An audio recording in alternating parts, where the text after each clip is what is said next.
సూర్యాపేటలో జరిగిన దారుణమైన హత్య గురించి ఇలా పొద్దున్నే ఒకతను ఫోన్ చేసి ప్రేమికుల్ని ఒక అబ్బాయిని దారుణంగా చంపేశారు సార్, తల్లిదండ్రులు బాధ పెట్టినందుకు వానికి సరిగ్గా శాస్త్ర జరిగింది సార్ అని చెప్పాడు. నాకు చాలా ఆశ్చర్యం వేసింది. ఒక హత్యను ఎట్లా మనం దాన్ని ప్రోత్సహిస్తున్నాము? ప్రేమించుకొని పెళ్లి చేస్తే తల్లిదండ్రులకు ఇష్టం లేదు, నిజమే, బాధాకరమే, తల్లిదండ్రులకు బాధేస్తుంది. అయినంత మాత్రాన మనం దానికి చంపడమే పరిష్కారాన్ని మనం చూపించాలా? చంపడాన్ని మనం యాక్సెప్ట్ చేయొచ్చా? ఇలా చంపుతూ పోతే మనం ఎంతమందిని చంపుతాం? సమాజంలో పెరుగుతున్న రకరకాలైన ఎవల్యూషన్స్ తో పాటు మనం ఒక అంగీకరించాల్సిన పరిస్థితి అంటే నేటి యువతి యువకులు వాళ్ళ లైఫ్ పార్ట్నర్ ని వాళ్ళే చూజ్ చేసుకోవాలని నిర్ణయించుకొని అదే పద్ధతిలో అడుగులు వేస్తున్నారు. చదువుకున్న సమాజం ఏం చేయాలి?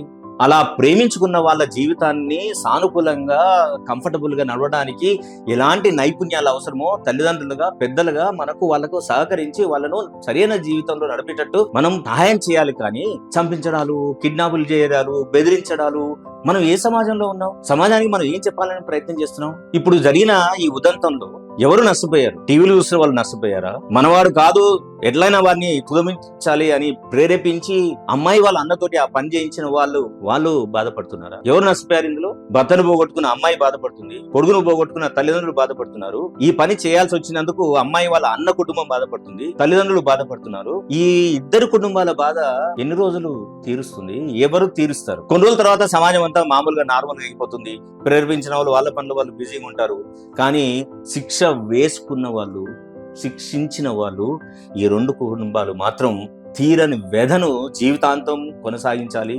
అలాగే వాళ్ళు బాధపడుతూనే జీవించాలి. డియర్ ఫ్రెండ్స్, మనం ఇలాంటి ఉదంతాలు జరిగినప్పుడల్లా మనం చాలా బాధతోటి స్పందిస్తూ ఉంటాం. కొందరు చంపడం మంచిదంటారు, కొందరు ప్రేమించడమే తప్పంటారు, కొందరు అమ్మాయి అయి ఉండి ఎట్లా ప్రేమించిన వాడిని తల్లిదండ్రులకు ఇష్టం లేకుండా ఎట్లా పెళ్లి చేసుకుందని అంటారు. ఇవన్నీ చర్చలు జరుగుతూనే ఉంటాయి. కానీ మనం వీటన్నిటికీ ఒక చరమగీతం పాడాల్సిన సమయం ఆసన్నమవుతుంది. మనం మన సమాజాన్ని చాలా నాలెడ్జబుల్ గా, చాలా ఆరోగ్యమైన సమాజాన్ని మనం నిర్మించే దశలోకి మనం చేరుకోవాలి. రాబోయే కాలంలో తప్పకుండా యువతి యువకులందరూ కూడా వాళ్ళకు నచ్చిన పార్ట్నర్ ని చూజ్ చేసుకునే పరిస్థితి ప్రతి కుటుంబంలో వస్తుంది. కాబట్టి తల్లిదండ్రులు మీరందరూ కొంచెం ఇవ్వాలి కాండి. వ్యక్తుల ఇష్టాలను, వాళ్ళ ఆలోచనలు మనం గౌరవించే స్థితికి మనం చేరుకోవాల్సిన అవసరం ఉందని మనం గుర్తించండి. ఇలాంటి హింస లేని, హత్యలు లేని ఒక డెమోక్రటిక్ సమాజాన్ని నిర్మించే క్రమంలో మేము ముందుకొస్తున్నాం. Hello friends, are you ready to join hands with us? Let us create a healthy and democratic society where there are no killings, where there are no threats, where there are no suicides.